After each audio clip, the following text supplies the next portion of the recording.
तो दिल्ली ब्लास्ट मामले में गिरफ्तार आरोपी डॉक्टर शाहीन सिद्दीकी की एक तुर्की यात्रा की जानकारी भी सामने आई है, जहां जांच एजेंसीज को पता चला है कि शाहीन ने आतंकी संगठन LTTE तर्ज पर जैश ए मोहम्मद का महिला विंग तैयार करने की योजना बनाई थी। बताया जा रहा है कि शाहीन ने LTTE से जुड़े कई लेख भी पढ़े हुए थे, कई केस स्टडीज भी उसने कर रखी थी। जांच एजेंसीज अब शाहीन को एक हार्डकोर रेडिकलाइज्ड मान रही है और इसी आधार पर जांच को आगे बढ़ा रही है। शाहीन के तुर्की कनेक्शन और जैश ए मोहम्मद नेटवर्क की गहराई तक अब जांच की जा रही है।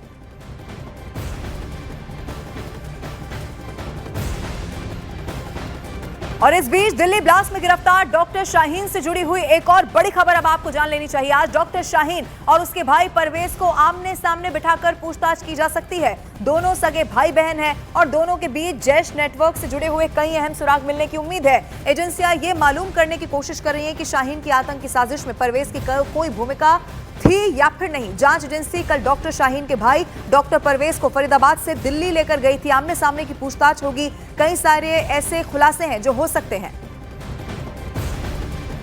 तो दोनों के जैश लिंक पर इस वक्त देखिए जांच पड़ताल लगातार की जा रही है। डॉक्टर शाहीन जिसकी पूरी कुंडली क्या है वो इससे पहले भी हमने आपको दिखाई, कैसे एक पूरा जो सेंटर है टेररिज्म का वो चलाने की तैयारी थी। एनजीओ की आड़ में कई सारी महिलाओं को रिक्रूट करने का जिम्मा इसी डॉक्टर शाहीन पर था। लेकिन इसी का सगा भाई डॉक्टर परवेज, जिसका नाम है, एक तो सबके नाम के आगे आपको डॉक्टर नजर आ जाएगा, डॉक्टर परवेज इसका भाई बताया जा रहा है, जो सगा भाई है। आमने सामने बैठाकर उससे पूछताछ होगी। अभी कई ऐसे खुलासे हैं जो हुए नहीं है, कई सारे ऐसे जैश से लिंक हो सकते हैं। हालांकि परवेज का कितना रोल है, और खास तौर पर जब दिल्ली ब्लास्ट की बात की जा रही है तो दिल्ली ब्लास्ट में इस डॉक्टर परवेज की क्या भूमिका है, यह भी एक सवाल है। आमने सामने की पूछताछ होगी। अमित सिंह फोनलाइन पर इस वक्त हमारे साथ मौजूद है। अमित, क्या जानकारी मिल रही है? डॉक्टर शाहीन, डॉक्टर परवेज आपस में सगे भाई बहन, आमने सामने आज पूछताछ होगी।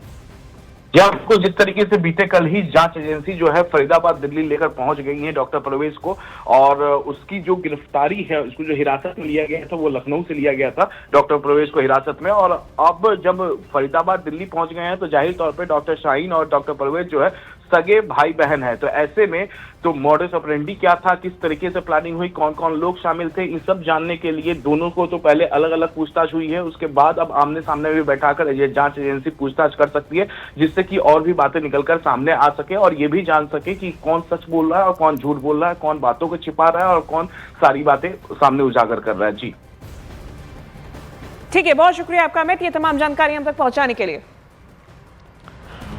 और दिल्ली धमाका मामले में एक बड़ा पर्दाफाश हुआ है, जहां आतंकियों ने 6 दिसंबर को बड़े हमले की साजिश रची थी। यानी कि 6 दिसंबर को ही अयोध्या में जब विवादित ढांचा गिराया गया था, इसके बाद डॉक्टर उमर 6 दिसंबर को एक बड़ी आतंकी साजिश को अंजाम देने की फिराक में था।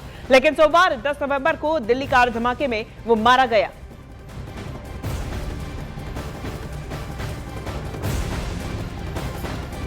तो देखिए, दिल्ली के लाल किले के पास हुए विस्फोट की जांच में बड़ा खुलासा और क्या हुआ है, जो दर्शक इस वक्त हमारे साथ जुड़े हैं, लेटेस्ट अपडेट उनको दे देते हैं। देखिए, अधिकारियों के अगर माने तो कार चलाने वाला डॉक्टर उमर नबी 6 दिसंबर को बाबरी मस्जिद विध्वंस की बरसी के आसपास एक बड़े आतंकी हमले की योजना बना रहा था। उमर दक्षिण कश्मीर के पुलवामा का रहने वाला था और कथित तौर पर व्हाइट कॉलर जैश ए मोहम्मद नेटवर्क का यह हिस्सा था। जांच में यह भी मालूम हुआ है कि 8 लोगों को गिरफ्तार किया गया, जिनमें से 7 कश्मीर से और एक लखनऊ से गिरफ्तारी हुई है। इनमें प्रमुख नाम डॉक्टर मुजम्मिल है, जो कि फरीदाबाद स्थित अल फलाह यूनिवर्सिटी में पढ़ाता था। डॉक्टर मुजम्मिल गनई के कमरे से 360 किलोग्राम अमोनियम नाइट्रेट बरामद हुआ।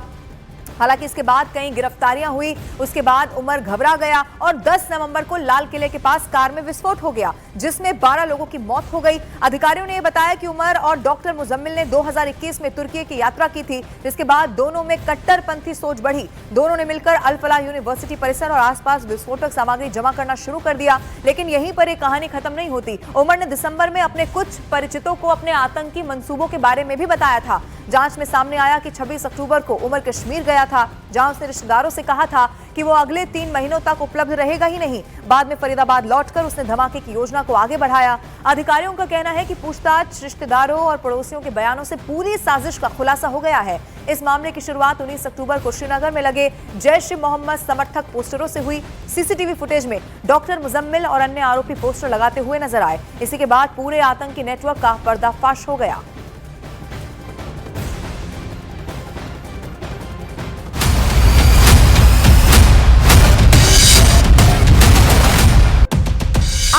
बड़ा खुलासा इसी दिल्ली ब्लास्ट को लेकर हुआ है।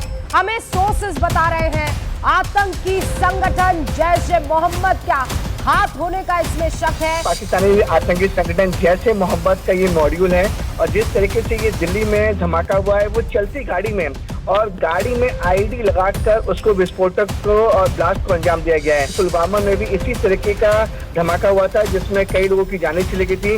ये जो पैटर्न है वो आतंकी संगठन जैश ए मोहम्मद का है।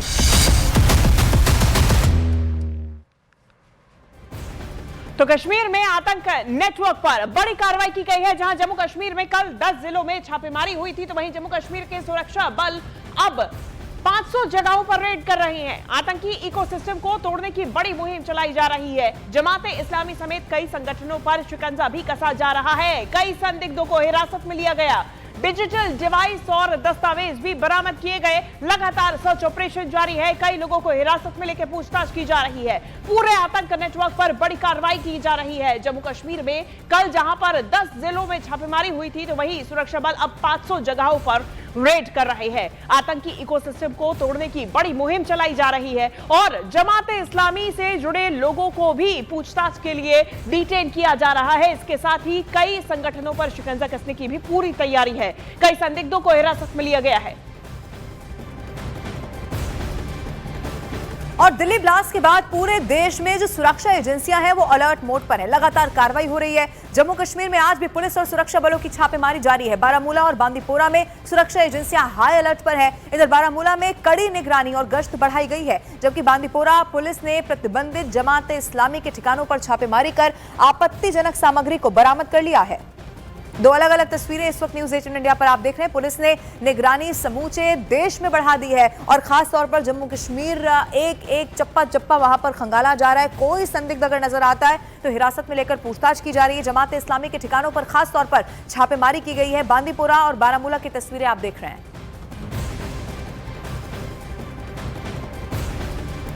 तो जम्मू कश्मीर के बांदीपोरा में पुलिस ने प्रतिबंधित संगठन जमाते इस्लामी के खिलाफ एक बड़ा अभियान चलाया है। जिले के कई इलाकों में एक साथ छापेमारी करके पुलिस ने संगठन से जुड़े सदस्यों और साथ ही साथ में इनके सहयोगियों के घरों और ठिकानों की तलाशी ली है। कार्रवाई के दौरान आपत्तिजनक दस्तावेज और डिजिटल उपकरण भी बरामद किए गए।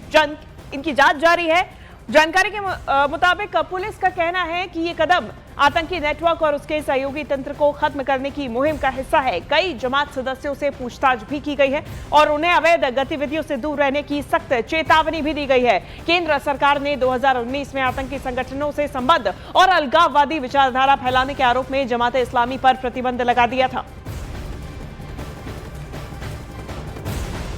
और उधर जम्मू कश्मीर के बारामूला में सुरक्षा एजेंसियों को हाई अलर्ट पर रखा गया है। संवेदनशील इलाकों में सख्त निगरानी रखी जा रही है। इसके साथ ही गश्त और चेकपोस्ट पर तलाशी अभियान को और तेज किया गया है। सुरक्षा बल संदिग्ध, असामाजिक और राष्ट्र विरोधी तत्वों पर खास नजर बनाए हुए हैं ताकि किसी भी तरह की अप्रिय घटना को रोका जा सके। अधिकारियों का कहना है कि किसी भी सुरक्षा चुनौती से निपटने के लिए सभी एजेंसियां सतर्क हैं और आवश्यक कदम उठाए जा रहे हैं।